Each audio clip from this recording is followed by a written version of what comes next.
As you know, in this world, every person has an ideal personality, an ideal.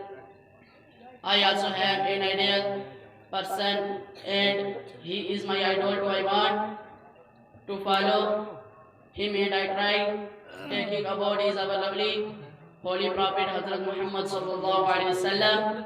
For whom the world is created, to you my hope, my hand. I suggest my master, I am valueless. If you are care, I don't fetch. You are beloved, and the light of my innocence, my life ends.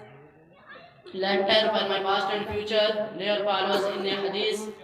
Allah said to Hazrat Adam alayhi salam, I Muhammad will not be created. You also not be created. Hazrat Muhammad sallallahu alayhi wasallam born in Makkah, the city of Saudi Arabia. His father name is Abdullah radiallahu ta'ala anhu. His mother name is Bibi Amina. Before his birth, passed away, and when he was nourished under the supervision of Bibi Halima, when he was young, truthfulness Allah said to teach people and to show them the right of 40 years old when he was reminded by the throw of Prophet. Assalamu alaikum wa rahmatullahi wa barakatuh.